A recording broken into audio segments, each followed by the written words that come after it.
Quem você era antes de vestir a sua armadura para se proteger da dor. Sinta-se confortável em mais um episódio do Simples como as Nuvens. Esse podcast que é um compartilhar através das experiências e efemeridades que a vida me proporciona. Eu sou a Cauane Bonet e te convido agora a absorver apenas o que lhe for necessário.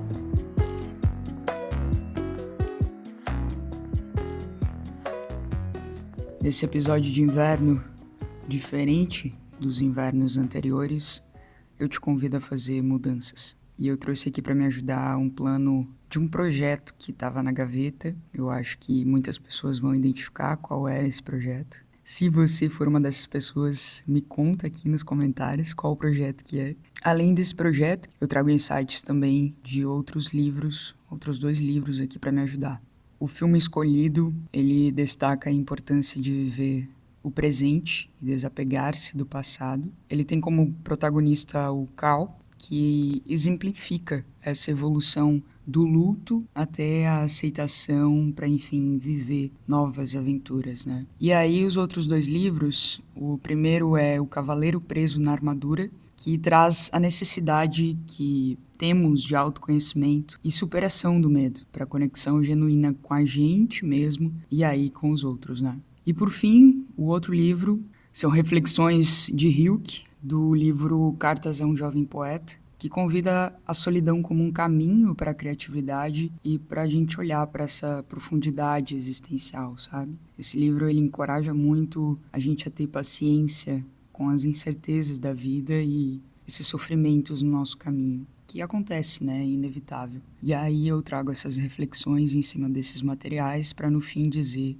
o que eu sempre digo, basicamente, em todos os episódios, que o verdadeiro amor começa sempre pelo amor próprio, né? E o inverno é um bom momento para a gente olhar para isso. Uma das perguntas mais feitas a mim quando eu abro caixinha no Instagram é como eu faço para voltar a ser quem eu era. Eu acho que essa coisa de se perder com o passar da vida, de perder o contato com algumas coisas que a gente fazia, ela me parece ser algo que assombra o nosso presente por muito mais tempo e intensidade que a gente gostaria, né? E eu me incluo nessa questão porque eu acredito que é inevitável, visto que tudo muda o tempo todo. Quem seríamos nós para permanecermos os mesmos? E por que permanecer? O que nos faz tanto querer ter de volta aquela versão? Recentemente eu me presenciei voltar a sonhar, e isso para mim, dentro dos infinitos processos de perdas e lutos que eu venho vivendo desde 2022, isso foi o marco mais importante desses últimos 5 anos, coloco até um tempo a mais. E eu encaro esse marco como resultado de todo o caminho que eu percorri para dentro, buscando as minhas sombras, querendo entender para lidar melhor com elas. E aí, então, eu consigo chegar agora a esse momento onde eu consigo voltar a sonhar, né? É um sonho que tem completa relação com o que, em muitos momentos da minha vida, eu considerava que não podia sentir. Esse sonho, ele tem ligação com a ambição. Eu sempre fui uma adolescente que queria ter coisas, muitas coisas. Foi esse querer, inclusive, que me conduziu a consumir livros de autobiografia, desenvolvimento pessoal, autoajuda na época, né? Mas que com o tempo eu achava que para ser uma pessoa melhor, essa ambição não podia estar comigo. E acreditem vocês ou não, algo em mim começou a mudar a partir desse pensamento e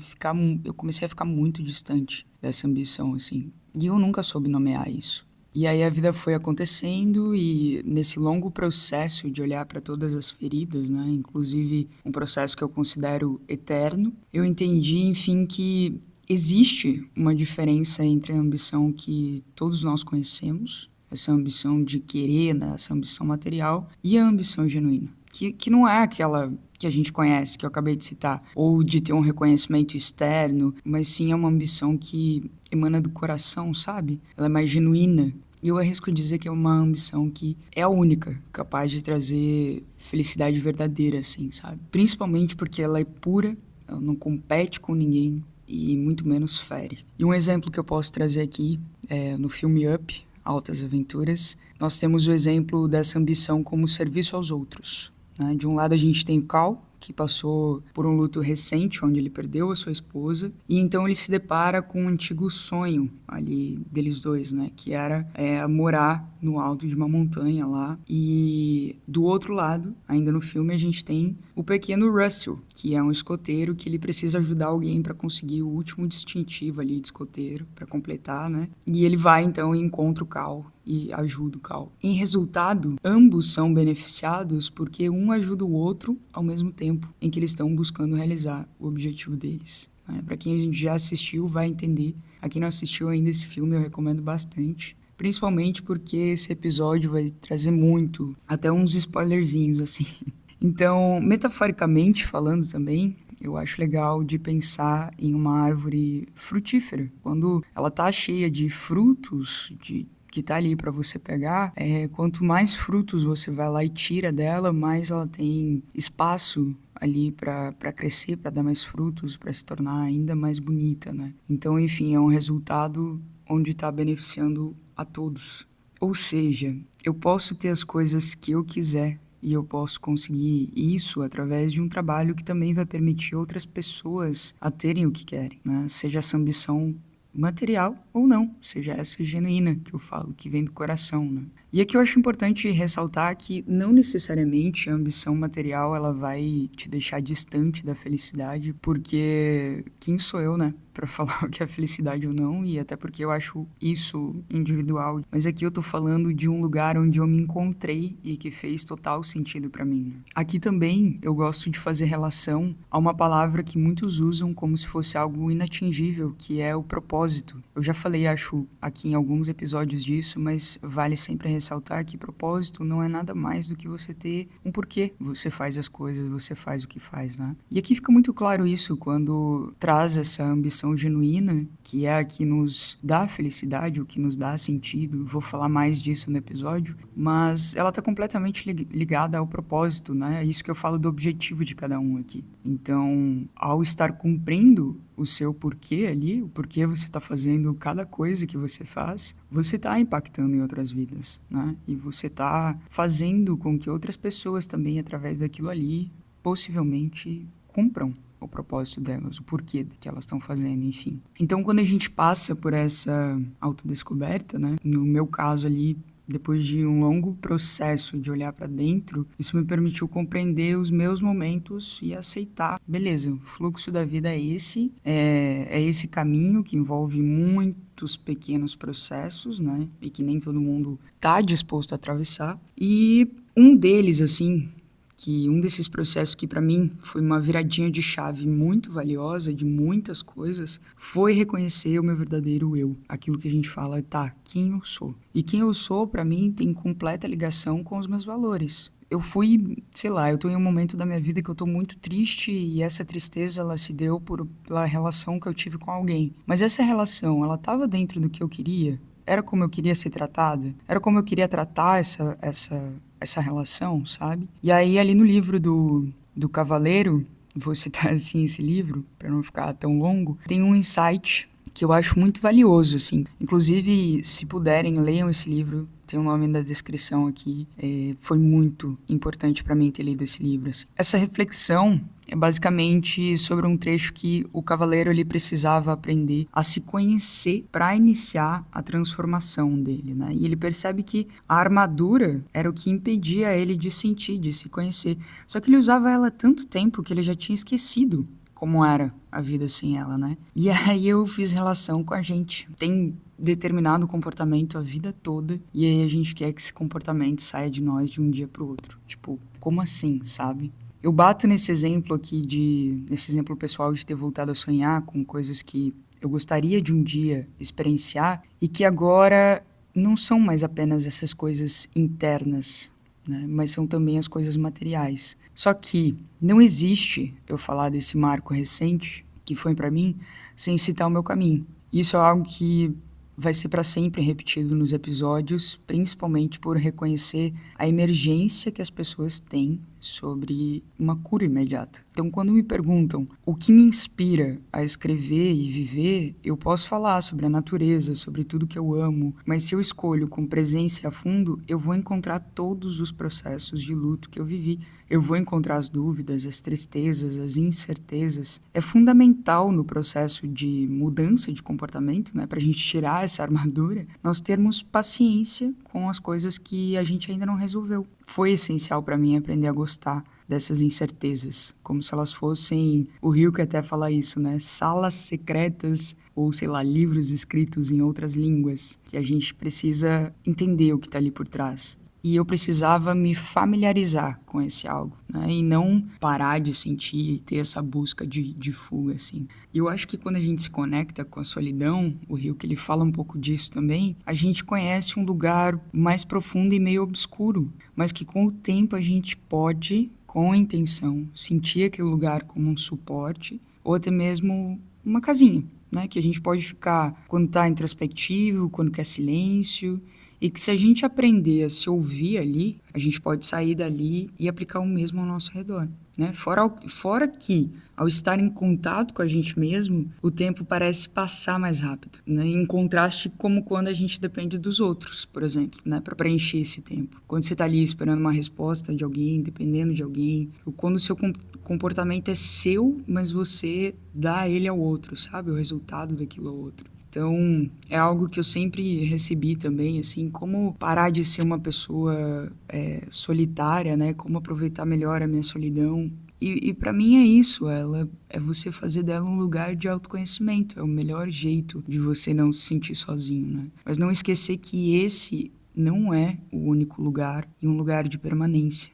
Você precisa das relações para conseguir até mesmo entender o quanto esse lugar de solidão fez sentido para você, né? Porque às vezes a gente fica ali na nossa solidão, no nosso isolamento, criando um monte de caraminholas na cabeça que faz sentido no que a gente está ali, né?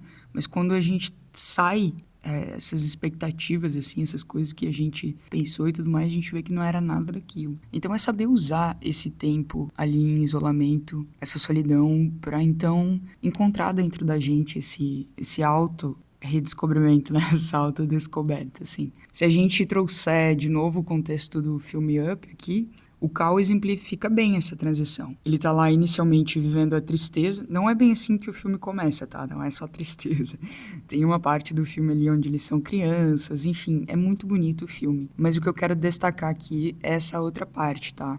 Então, ele tá lá inicialmente vivendo a tristeza, olhando para as coisas deles, né, para os móveis, enfim. Ele pega o livro de aventura deles e ele lembra que ali tem um objetivo deles em comum, né? E aí, enfim, começa a história e tudo mais. Só que depois, quando ele passa esse processo de olhar para a história, de reencontrar esse sonho, ele vê no final do livro que tinha uma frase que a Ellie, esposa, deixou para ele, que é, entre aspas, obrigada pela aventura. Agora parta para a próxima. Com amor, Ellie. Isso se torna ali para ele, naquele momento, o catalisador para ele perceber que a vida continua existindo, né? E que outras aventuras estão acontecendo. Ou naquele caso ali já aconteceram, né? Aquilo ali era uma aventura. Então, a partir disso, ele começa, depois de olhar para esse passado e tudo mais, ele começa um outro processo que é o de desapego. Ou seja, ele sente e depois de tudo ele assume essa responsabilidade de algo e isso dá a ele um sentimento de poder, entre aspas, né? Que por consequência acaba tirando o medo dele ali e impulsionando ele a desenvolver um plano de ação, né? Ao mesmo tempo que essa ambição genuína provoca nele uma felicidade. Tá, mas e aí permanece nisso e pronto? Não. Com o passar da trama do filme, esse objetivo ele ganha mais um rumo que se volta para ajudar o Russell. E isso dá mais um impulso de retornar à vida, né? Aqui é para mim, assim, uma demonstração de um propósito que se realinha do apego a um passado para o serviço presente ao próximo, assim.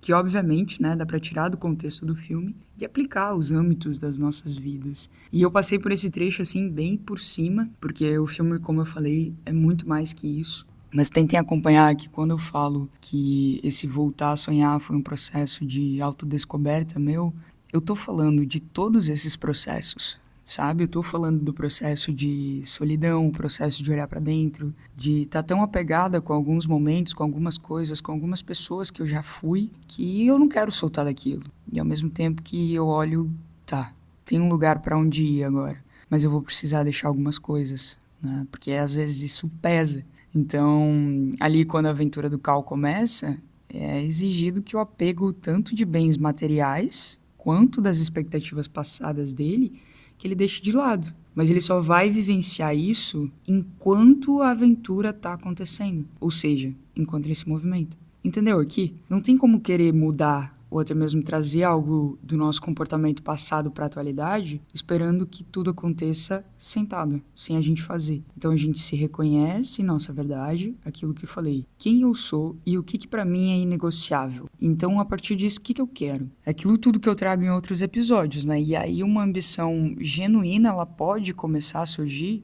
nesse espaço, onde eu começo a me descobrir. Não tem como seguir a vida, principalmente depois dos eventos, sem olhar para o que está ali nos machucando. Como a gente pode lidar com o machucado, né? Como cuidar desse machucado e como evitar esse machucado. Viver essa espécie de autodescoberta que eu estou batendo tanto aqui vai nos permitir olhar para os apegos, para as coisas que nos aprisionam e só depois disso a gente vai conseguir fazer desse desapego um passo mais natural e mais necessário para nossa liberdade, né? Tem um momento, inclusive, no livro do Cavaleiro que ele precisa tirar a armadura dele. Só que ele sabe que, é o que eu falei antes, ele estava apegado a ela, ele jamais tirava a armadura. E aí esse apego dele a ela fez com que, assim, fosse rígido demais para tirar ela, fosse impossível. E esse apego a ela representava o apego a essa identidade rígida dele, né? A negação de sentimentos. Só que, ao mesmo tempo que negava sentir, essa armadura impedia de sentir e de ver claramente esses sentimentos. Isso, ao mesmo tempo que protegia, não estava protegendo ele, porque estava deixando ele mais rígido, mais agoniado, né? E aí tem uma hora que ele encontra com o Merlin lá, com um mago, e o Merlin diz que para se libertar, o cavaleiro, entre aspas, não pode continuar a viver e a pensar como fazia no passado, fecha aspas. Então aqui, a jornada do cavaleiro é sobre o que ele vai perder ao atingir o topo da montanha, né? Coincidentemente ou não, também era um dos objetivos aqui do cavaleiro, né? Ali como do Cal e da Ellie, enfim. Então tem até uma fala no livro ali que é, abre aspas, não posso conhecer o desconhecido se ao conhecido me agarro. De novo, indo no encontro de tudo que eu falei aqui. Não dá pra gente trazer uma versão do passado que cabe agora ou tornar um comportamento novo, ir para um novo caminho, se a gente se agarra só ao que a gente conhece. Muitas vezes o fazer esse novo tá realmente onde é óbvio que vai estar o novo, no que a gente não conhece. Eu acho que é até no começo desse caminho onde ele encontra o Merlin, que o Merlin fala, né? Para começar, você tem que aprender a se conhecer. E o que impedia ele de se conhecer era a armadura, porque ele vestia aquilo, ficava rígido aquilo, o que ele já conhecia, o que ele precisava, e aquilo impedia de ver a verdade dele que estava na vulnerabilidade. No filme, o Cal também ele passa por esse desapego interno, né? Mas principalmente o que é mais explícito pra gente é o desapego externo. Quando ele precisa jogar fora as coisas dele pra conseguir ajudar o Russell ali, né? O Russell até fala, é uma pena o senhor ter perdido a sua casa. Se fosse no começo do filme, com certeza o Cal jamais se desapegaria das únicas coisas que ficaram ali, né? Que eram da Ellie e dele, que representavam a história dele. Mas ali naquele momento o Cal responde, bom, é só uma casa. E aí, na minha interpretação, esse momento ele ressalta ainda mais o quanto o Cal aprendeu com todo o caminho que fez sozinho e com o Russell. E que ali, esse processo de desapego deu o retorno do Cal à vida, assim, definitivamente, sabe? Ele percebe que a verdadeira aventura era a que ele estava vivendo já. E não apenas colocar a casa lá no topo, sabe? Não apenas o destino físico no final, né? E aí, pra mim, o que chega ao final de todos esses materiais que eu trago como insight e que eu relacionei ao meu voltar a sonhar, é que esse desapego, ele traz o contato com a liberdade, com o desconhecido, o novo. E isso remete à percepção do simples, do presente, da beleza dos momentos cotidianos. Quando a gente atravessa todos esses lugares, a gente chega em um lugar que é uma aceitação das transições e fluxo da vida, sabe? Incluindo sempre as dificuldades e incertezas. Não tem vida se não tiver isso. Ou seja, confiança na vida. Uma frase que eu gosto muito do Rilke que cabe agora é, abre aspas, simplesmente deixe que a vida aconteça em você. Acredite em mim. A vida sempre tem razão. Sempre. Fecha aspas. E para terminar esse episódio, eu digo que ter voltado a sonhar foi o que me salvou, o que definitivamente me fez voltar a viver. Ter a compreensão dessa ambição do coração genuína foi o que me facilitou a ter paciência e viver um dia de cada vez. Me realinhar com um objetivo mais firme de vida.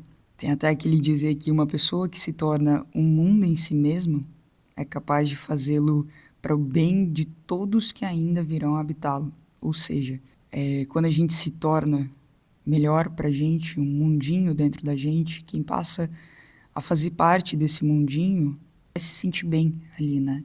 O amadurecimento individual, ele leva a capacidade de contribuir para o coletivo. Volte a sonhar. Anote seus sonhos, todos eles, todos os tipos de sonho, porque voltar a sonhar pode te salvar. Talvez seja importante que você faça todo esse caminho que eu citei nesse episódio. Talvez você já o tenha feito, só não lembre, mas volte a sonhar.